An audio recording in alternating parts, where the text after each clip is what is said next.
Get in, lads. We're here with our fifth episode of the Get in Football podcast. We're getting there. We're getting there. Five already. We got to go in today. I'm very excited. We got a lot of Champions League stuff, both predictions and another discussion regarding Champions League in the USA potentially. Big headline for today. Mauricio Pochettino to Chelsea. Diego's gonna be ecstatic for that one. You can look at the excitement on his face. Look at the excitement on his face. So we got that. We got some Wrexham and maybe another little surprise topic that I actually didn't take together. But if we have time, we'll see. Okay. But that could be safe for next week if we Packed episode. if we don't have time. Yeah, so we got a lot of stuff. We got a lot of current footballing activities to talk about. So I do want to start with Chelsea. Mauricio Pochettino to Chelsea, Diego. Well, I wonder why we're starting with that. I just want to get it out of the way, get the excitement flowing, get the juices flowing. I think you're the only one excited. I'm not gonna lie to you. No, look at Diego's face. Look at Diego's face. I'm indifferent. I'm like, okay. There's no emotion here. There's no emotion. The face of happiness. The face of happiness. Yeah, no, it's terrible. All right, so context behind that. I'm a Chelsea fan. Diego's Tottenham fan. Anyways, Diego, I met 2 Tottenham fans today. 3 Tottenham fans today. Did you? Actually. Okay. I did. My professor and 2 people at the store. So, those poor souls. Yeah, I know. That's what I told shame. him. So we're gonna move on here to Mauricio Pochettino.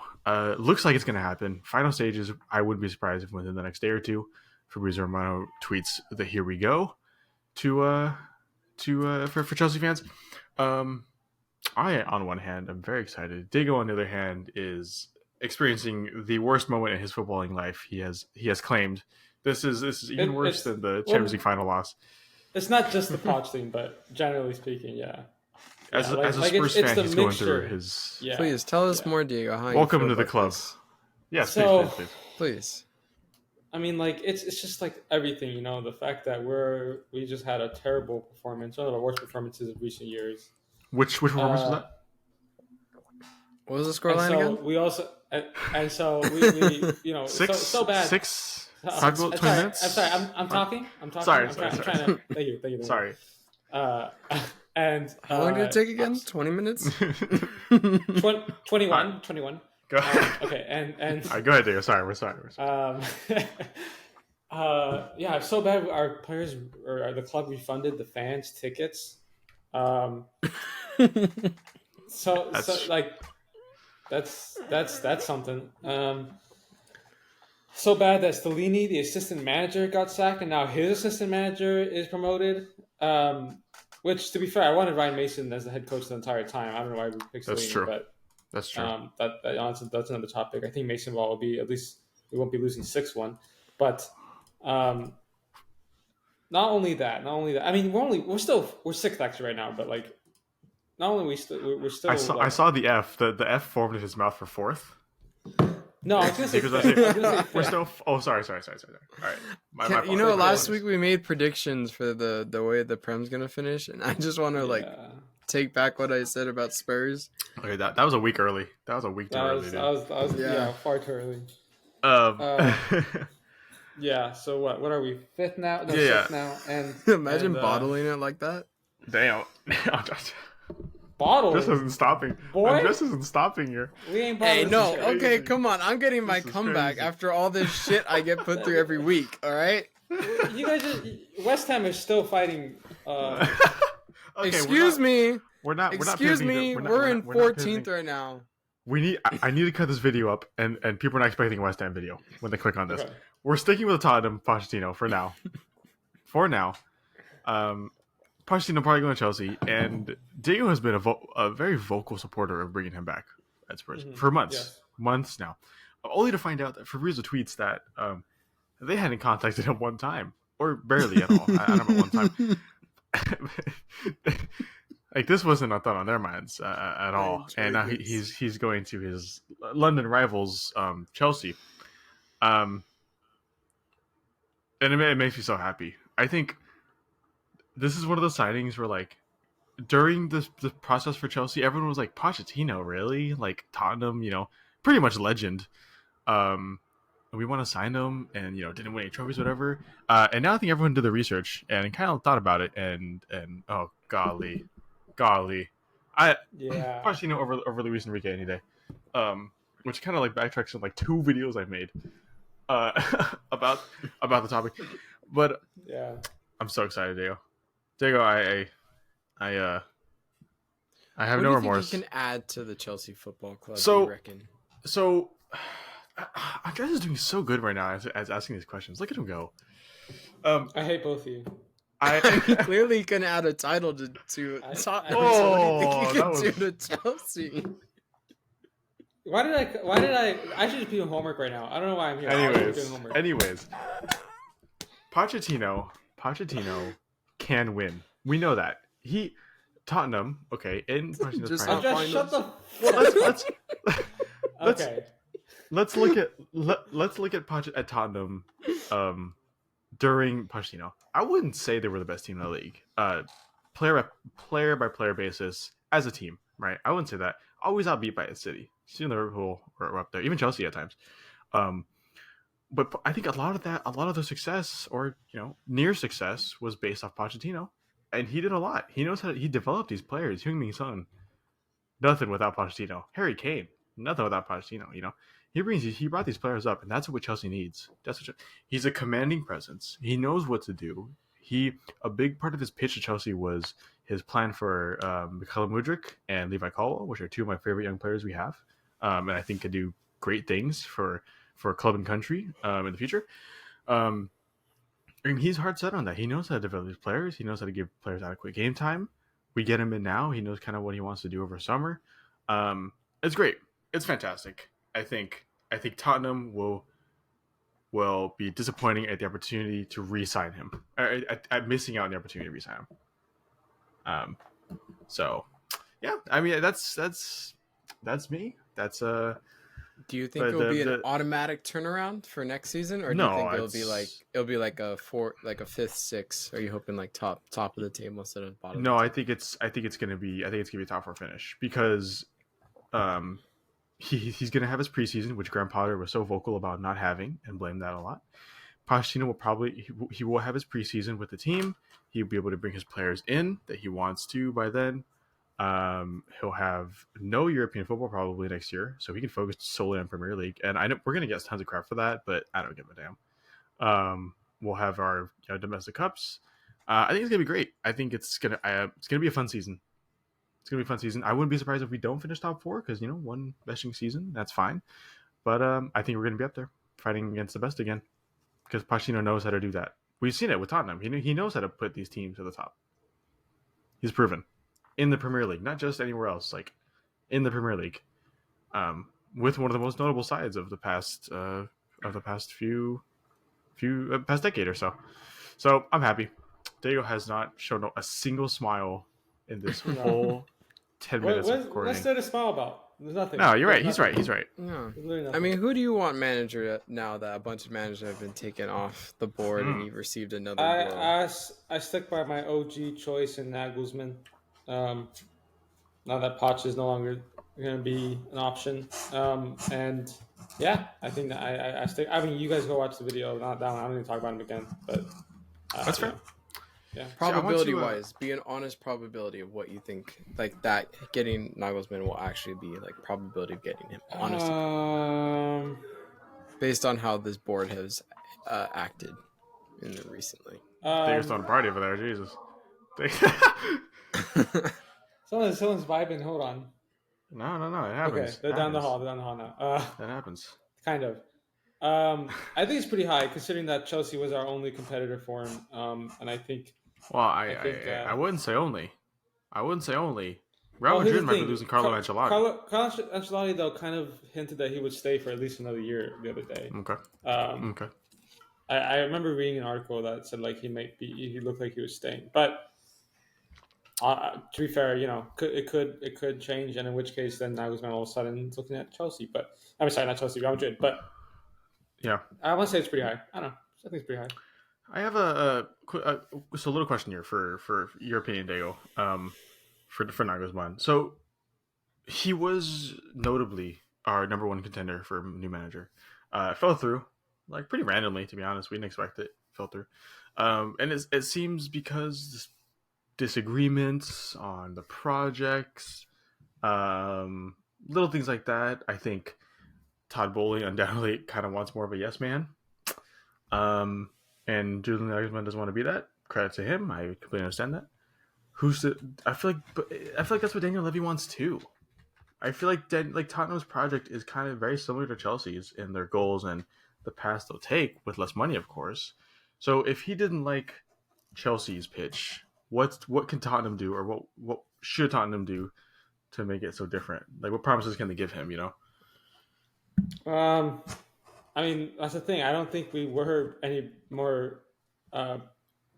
What's the word? Like, we didn't have anything much about Chelsea in that to begin with. That's why we were always scared we were going to lose him to Chelsea. Like, the only thing we can deliver is the fact that we'll back him. We'll say your vision, your style. We do what you want, and you just you take us to the top. I feel like that's pretty promising for a young manager like that to have his own project, and that might be the biggest thing. But like, to be honest, other than that, we're not like going to give him more money. We're not going to give him more backing money wise. I mean, like we'll sign players he wants, but we can't sign the biggest and best like Chelsea could. Honestly, the hope is that he just wants his own project, and that we can for sure give him. We'll take the reins, do your thing. We trust you, that kind of thing. I truly believe this is the most defeated I've ever seen Diego as his first man. Like, this is. I love it though. This is beyond me, and I almost share sympathy because I know it. I've been there. It feels like year in, year out, but and Andres too. Andres knows the deal. I've known the deal for a lot longer than both of you. So. I have no sympathy for either of you. All I got was made fun of. That's true. So, you know what? It's true. Yeah. Diego, scenes of West Ham go down randomly. Like, that comes out of nowhere. That would be amazing. Phenomenal. Make my I'd quit the podcast if that happened. Quit the podcast. He would quit the podcast. Is crazy. On the record. Let's move on to something probably none of our clubs will be experiencing next year: the Champions League. The Champions League. I just want to start off with before our discussion. Let's do some predictions for the semifinals. Let's do some predictions. So it's going to be, if you don't know, Manchester City versus Real Madrid, and on one side and the other side will be the Milan derby, which should be really good. Inter Milan, AC Milan. 2 legs, per usual. Let's start with City. Real Madrid. Give me your takes. Give me your outlandish takes, if that, or your by the book. The question is it City's year this time? Will they finally get to the final and win it? That's the question. We do this every year. We do this every year at this stage. But this is their best shot right here. Like, out of all the previous years, this looks like the best shot with Haaland. Yeah, I'd say so. I'm gonna back City. I'm backing City. I'm backing City. Well, I mean, just look at Real Madrid. Real Madrid are second in La Liga, and today, which we're going to talk more about later, Tati Castellanos, MLS player, scored 4 on them with Girona, beating Real Madrid. So they're not in hot form. But somehow they always turn up in Europe. They always turn up. I hate it. It's terrible. Yeah, I know you hate it. They turned up against your team. They did after we turned up against them and won the Champions League. I do hate it, but I still am backing City. I think you just either love Ronaldo or you're from Madrid, that part of Madrid. If you're backing Real Madrid here, Diego. Yeah, I can't disagree with that. I think City just Pep always seems like, okay, yes, he can overthink sometimes, but he always seems to pull something out of the hat, right? When you think their season's over, they're running dry, he changes something up, he changes the formation, the tactics, the players, and all of a sudden they have fresh life and they are dominating once again, and you're just like, damn, like this guy just cannot stop. So honestly, yeah, I'm back in 2. But hey, who knows? This is Real Madrid. This is the team that we thought were going to go out last year, and then they put off one of the greatest comebacks in Champions League history. So we'll have to see. Very true. It's very true. All right. Well, I mean, that's pretty general consensus. Like I said, I think we're pretty rare to find someone who's going to go for Real Madrid here, without bias. Right. And this is us saying City, and we have a bias because we don't like City. So that says enough.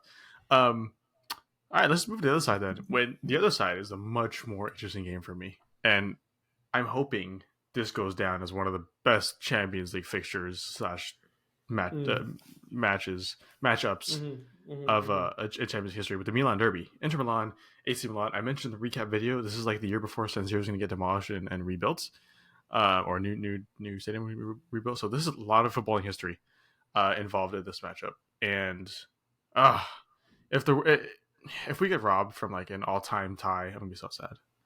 I'm gonna be so sad. Yeah. So who do we have for that? I mean, that's a much different way That's to a lot closer. weight it. Yeah, that's and we both know. I mean, David doing his research now. We all know that we're not the biggest Serie A fans. We don't keep up with Serie A enough. Pretty much just Champions League, which is a shame. I wish I did more, to be honest. But I do know that I think Milan's doing better. Milan has AC Milan. Fourth. AC Milan. They have Rafael Leao's in one of the form of his life right now. He's killing over there. Giroud,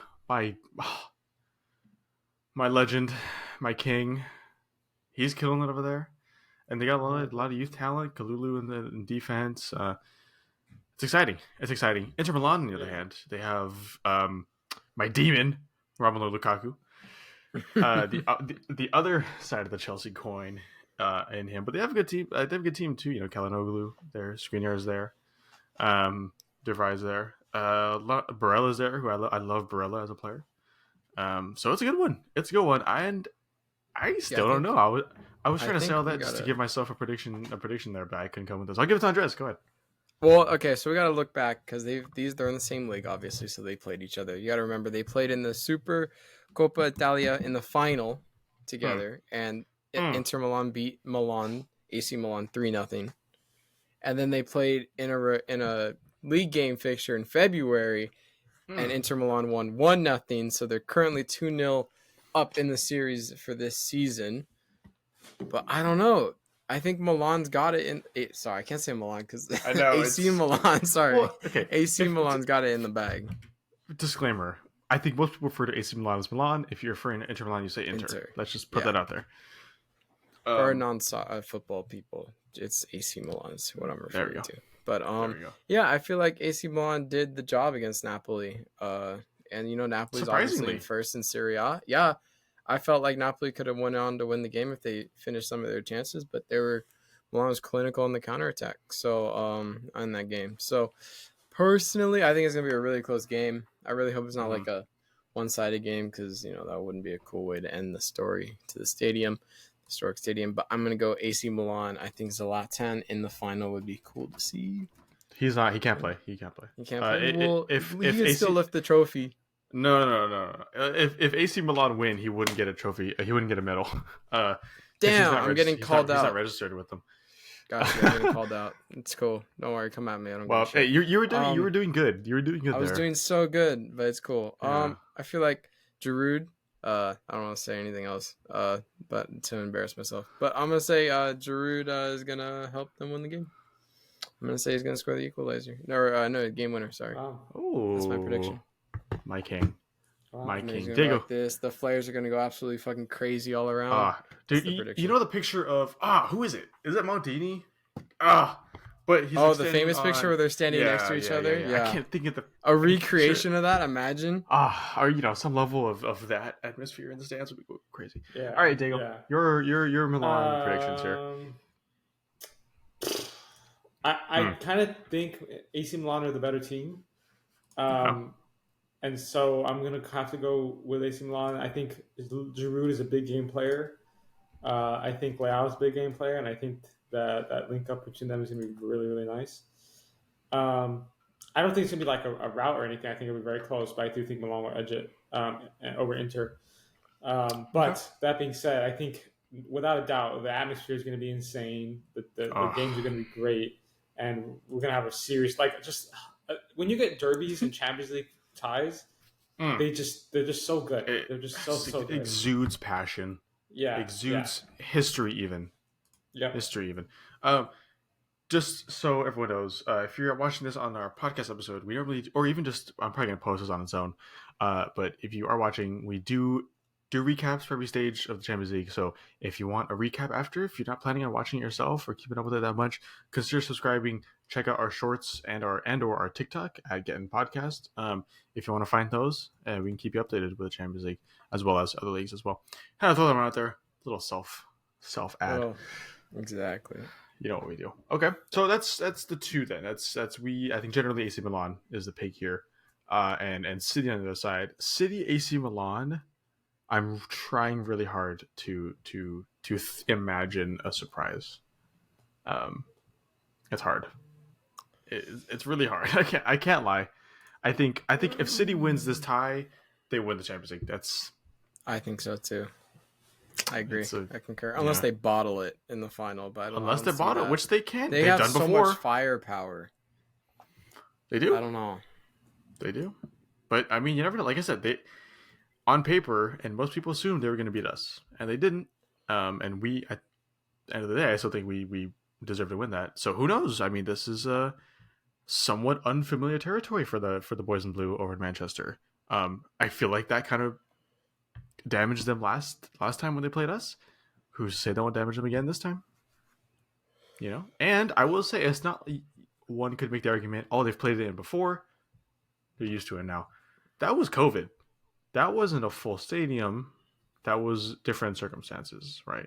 This is a little different. This is more normal for the footballing world.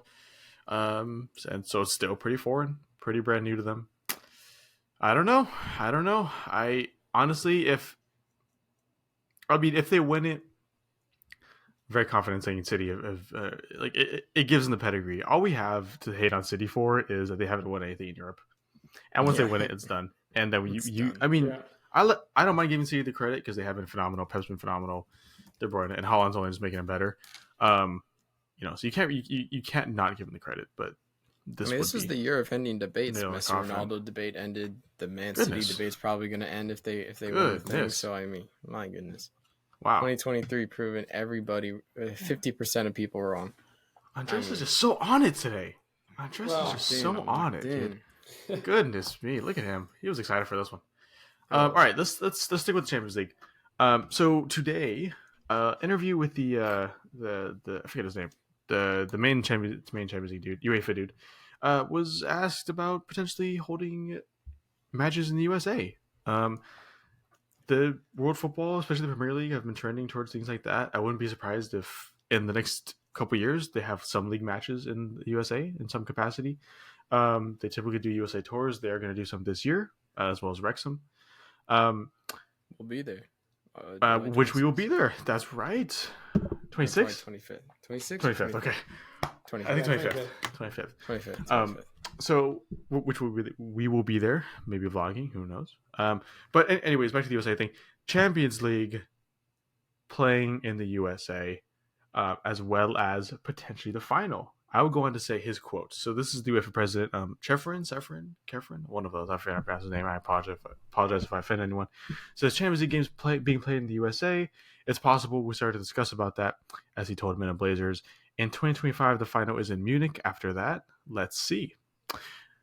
Keeping the door wide open for an American final, American game, American stadiums to host it. How do you feel about that? How do you feel about the Europe continental competition being held in a different, entirely different across a whole ocean? Sorry, across a whole ocean, different continent. I think it's stupid. I mean, yeah, it's good for like America, but like it's a UEFA competition. It's supposed to be in Europe. Why is it leaving Europe? You know, like it doesn't really make any sense. Personally, like yeah, it'd be cool to go like possibly see, but you know the tickets are going to be outrageous over here anyways. Oh, God.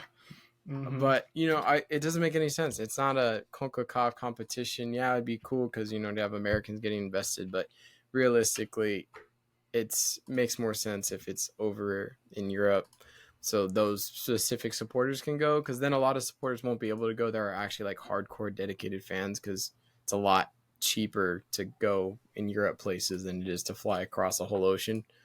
So true. I feel like the supporter aspect, I feel like it's unfair to them. But also, I feel like it doesn't make any sense to completely do a whole turnaround and changing to a different continent when your whole competition is based in Europe, which is that Yeah. continent. So personally, I'm against it, but I'm Yeah. welcome to hear what you guys say. Do you? Any differing opinions? Not really. I think I'm just kind No, of all got a right. spot on there. Yeah.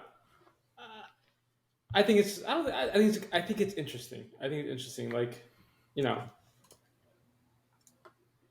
I see why some people wouldn't like it, but Mm-hmm. I don't mind it. I don't mind it. I think it's. I think it can Okay. be. It can be a good thing. Yeah. Okay.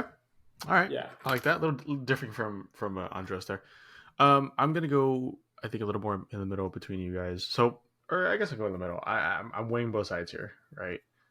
This is a money move. This is Oh, a pure 100%. money move. And Yeah. we all know that. If you don't believe that, then you're very naive. This is a money move. They come to USA. Damn. That's more money in tickets sold, transportation, hotels. They would probably strike a deal with the city they're in, for hotels and things like that. It's just money. It's a money grab. Um, I do think it's a European competition. Stay in Europe. I think the biggest thing about that is the supporters, like That Andres said. I agree. That's true. Yeah, it's like you. It'd be pretty crappy if Italy would be the farthest. Italian fans. It's inevitable. One of them's going to be in the finale, and they have to come all the way to the USA. Right? That's a long flight. That's over 10 hours, 12, 13, 14-hour flights, as well as accommodations. In a country you probably don't know that well. You might not speak good English. It doesn't make sense to me. It doesn't make sense to me why you would do that. As an American, I think generally amongst the three of us, I'm the biggest supporter of American football, or American soccer, and the biggest propeller of events and activities that would accelerate the growth of the sport in America. And this would definitely do that. But that's it. I think it'd be very hard to convince a lot of people in Europe that why they should care about that. Right? The only people that care about it is us. No one else wants it, really. And I keep saying, money grab. It'd be very hard for the average supporter. I mean, it's hard enough for the average supporter to go to Champions League final anyway, but to come to the USA and do it, and who knows if it's on the West Coast, it's even worse. That's an extra 4 or 5 hour Yeah. flight. That's true. That's true. Right? You're Like you just can gonna have on get the East some, Coast. rich people there in the stands that don't give a shit and are only there because it's a big sporting event, and then it takes away the opportunity for certain people. And also, it's going to be hosted at a big city here, most likely, and then the Europa Conference League. I know I'm not trying to shout West Ham or anything, but it's being held in Prague, which Mhm. isn't a massive city, but that brings It's a pretty big money. city in Europe, but yeah, I know what you mean. I know what you mean. Yeah, I'm talking about compared to London, Munich, and stuff like that. But it brings them money. So those European cities rely on the football infrastructure to bring them money, and the local businesses as well. So it's doesn't make sense. It's only a money grab. It's not beneficial. It's not beneficial. I think one thing too is I think if you're an American, I think if you're, let's say, the embodiments of other American sports. So you have right now NBA playoffs are happening, right? And they probably wouldn't. I don't think they last. No, they definitely don't. They're not happening when the Champions League finals happening. But let's say it was, right. Baseball's happening right now. Hockey, we're in the Stanley Cup. We're in the Stanley Cup playoffs. Things like that. I mean, you don't want to share that. You don't want to share that. That's a large sports infrastructure that you'd have to share. Timing wise, I guess I did think about that before I started making the argument, but you know what I mean. You don't want to have to share that with a lot of these with these foreign teams and such. I think it'd be great for Americans and but you want a Champions League final to be filled with passion, chants, and noise, right? You're not going to get that if you come here. You get here, you're more likely going to have more. I don't want to say tourists, but people go into the game because they can afford it, and screw it, why not? And they're not going to be into it. They're just going to be sitting there hey, oh, if they're watching at all, right? It's harder for a bigger group of fans and a more passionate group of fans to come here and nudge their team forward and things like that. I mean, if you sent LAFC versus Galaxy and you played them in London, they'll have people, but it's not going to be I'm sure there'll be a lot of 3252 traveling, but it's not gonna be the same thing, and you're just gonna have people who just want to go watch just because. Like, you don't want that. You want the atmosphere at Champions League final. That makes a lot of the game. It makes a lot of the game. And without that, then you're just watching an exhibition match with higher stakes. It feels, Yeah. It's kind of one of those things. So I think we're all kind of in agreement here. As most of the footballing world, no one wants this. I think this would be another nail in the coffin for UEFA, which I don't think is going to be I don't want to say a governing body of the footballing world, but it's going to lose some power over the next decade or two, in my opinion. So this would just accelerate that a little bit more, turn people against them, if you will. And just wait. If this is confirmed, just wait for the Super League shouts. Just wait for the Super League shouts. They're coming back, I'm sure. Oh. What a time. Anyways. All right. Well, that's good. I like that. I like that we're all in agreement there. That's nice. That's different. One's shocking. That's different, yeah. Wow. I was gonna say. Okay, we have the time for this, and this is the surprise topic. So this is a more MLS centered. I'm an LAFC fan. Diego's a Galaxy fan. Addresses the team with more Mexicans on it. So it's a pretty good mix. So accurate. It's a pretty good mix here of opinions. And it was an argument I was on Twitter today. Has Galaxy bottled the domination of Los Angeles and given it to LAFC? So can you confidently say? See, I already see Diego's face there, and I'll present my opinions, and he's typing already. Can you confidently say Los Angeles is still Galaxy's? And let me present mine, Diego, and you can present yours after. Okay. So obviously, there's gonna be a little bit bias here, right? I'm an LAFC fan. I hear more about LAFC. You're a Galaxy fan. You hear more about Galaxy. That's just how it works. But I do think LAFC have taken advantage of the opportunity given to them by doing things that Galaxy haven't done for the city, like in the city, and things that they should have been doing all these years. LAFC have been exceptional in their marketing throughout the city. Exceptional. Way more stuff now I've seen around the city and things like that, and around the neighboring area, Los Angeles County, than I've ever seen Galaxy do. Only up until now because they have competition. LAFC's club structure is phenomenal. It is phenomenal. It is one of the leading factors of us winning MLS Cup last year. And this year especially, Galaxy are heavily getting exposed in their structure. It's not good. It's not a good structure. It needs to change. And LAFC is only presenting Galaxy worse because they have something to compare it to. Alongside our recent successes. And we've just better marketing, better talent acquisition, making a name for ourselves has been better. Galaxy are only really kind of doing things now because LAFC have done it. I feel like for the longest time, Carson has just like kind of been sitting there doing nothing, right? And they've just been like, LA's ours. If you're from LA, just support us because you're from LA.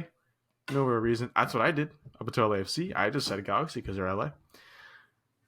They haven't really done much other than they have their history, which of course is fantastic, right? They have the history. You can't deny the greatness of one of the best clubs in MLS history, for sure.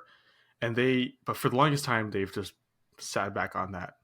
And LFC have come in, taken charge, and taken advantage of their shortcomings, and are, in my opinion, when you think of LA, for a lot of MLS fans, you're going to think of LAFC now. That's just what I think. No matter how long you've been watching, that's just what it is. So my opinion is yes, we have taken over the city. I don't see us giving it back for a long time, unless Galaxy make some heavy changes, not just in winning, but in many things, business side, and things like that. Diego or Andres, I don't know, either one of you. Feel free. Diego, you want to go? Yeah, I mean, I actually don't disagree with most of the things you're saying, but I think that's still a long ways away from becoming like the centerpiece of the LA teams. Just because you gotta, I mean, you know, at the end of the day, we're being carried by our history right now because we have been approaching our footballing operations very poorly. I think everything you said is actually very accurate, and I'm not going to disagree. In all honesty, I think we need to seriously step up in a lot of ways. But at the same time, because of everything we've done in the past and how much we have done well in the past, I still think LFC are quite a ways away from becoming, what did you call it? The taking over LA or whatever you want to call it. I was Um, dominating LA, yeah, taking over LA, like the team that you LA think of takeover. when you think yeah, of LA, in the MLS yeah. at least. I think while you're on a good trajectory, I still think because of just everything Galaxy, their history, the players they've had, the impact influence they used to have, still allows them to be kind of like the main name in LA. But that's not to say that if we keep being stagnant like this, LAFC won't take over because they're doing everything right and we're not. And yeah, I completely agree with you there. All right. All I right, I think appreciate that. I appreciate the honesty. yeah, I think Elijah's onto something in the sense. Like I feel like outside of America, people when you talk about LA, they think LA Galaxy because you got the David Beckham there, you got I would agree. the Gerard there, you got Yeah. you think people think Robbie like especially Keane from and- England, you think of them, so you think of Galaxy. Not everyone knows LAFC, but of course that final against Philadelphia, a lot of people from outside America were like, okay, LAFC is a thing. Also, and LAFC is pulling away because they were also an expansion team, so they're all able to like grow out more, and they had more support in that sense. But also, they have more financial backing than LA Galaxy. They have a bajillion owners, and they're making smart money moves, obviously. But also, you got to remember that Galaxy this year have significantly fallen behind because they did get hit with a year transfer ban for their illegal moves with Christian Pavon because they lied about what type of designation he was going to be used under, and they lied about that. So they got hit totally with forgot about Christian. Yeah, so they got hit with the year transfer ban, so they're not able to bring anyone else in unless they're in the MLS. But obviously, if you want to compete with LAFC, you got to bring in someone like someone from outside some foreign player. Like they brought in Chiellini.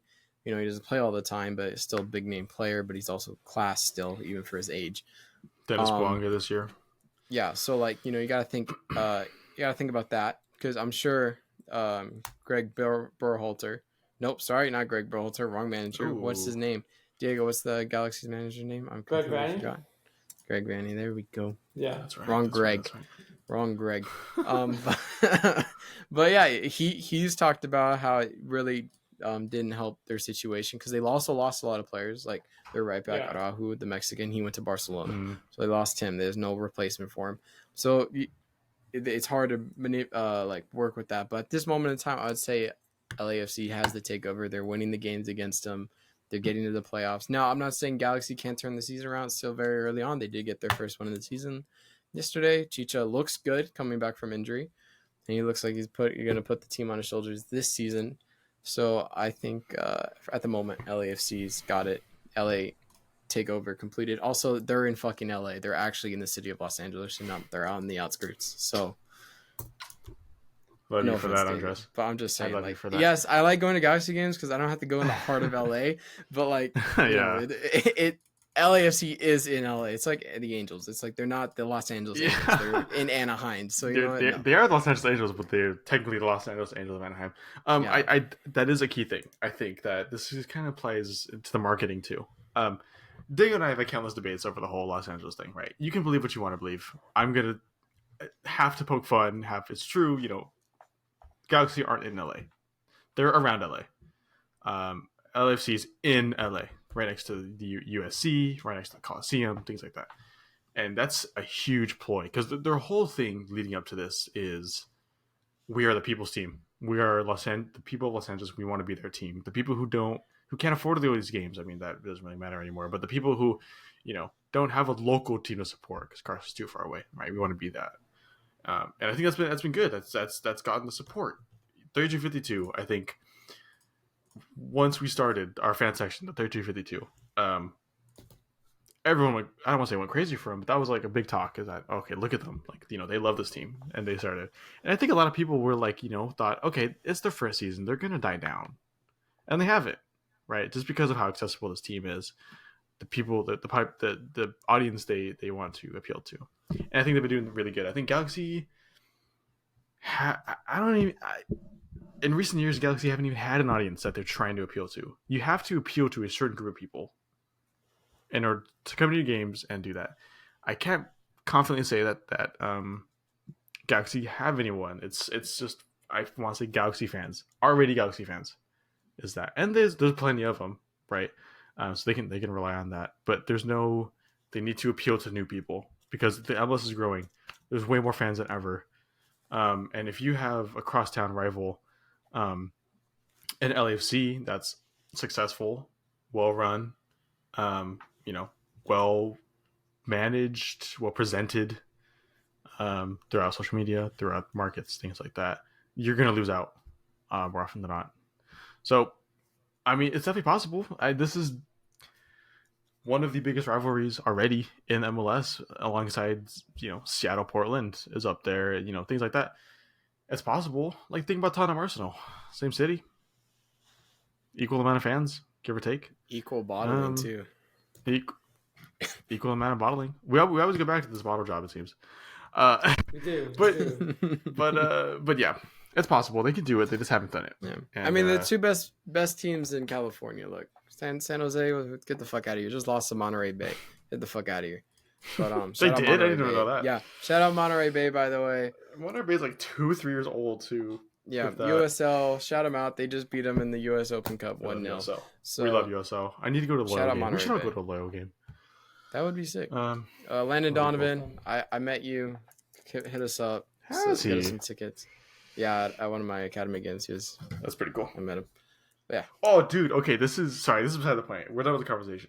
But when I was at the store, this family comes in. They're wearing San Diego Loyal kits, right? So I walk up to them like, "Hey, you guys going to the game tonight?" Blah blah. Yeah, we want some raffle. We're gonna go. Second time we've done it. We're gonna go. Blah blah. Okay, cool. We started talking about European football. I told him I'm a Chelsea fan. Dude's like, oh, okay, oh, cool. Yeah, my friend's friend just bought the team. And I was like, what? You can't just nonchalantly say that. My friend's friend bought the team. Okay. I was like, no way. I didn't know what to say. He meant like his friend's investment group that also owns the Dodgers. But I was like, Todd Bowley? But still, I mean, he's part of the investment group. Like, that's still a lot of money. Yeah. But, he's still heavily involved. I was just like, damn. Okay.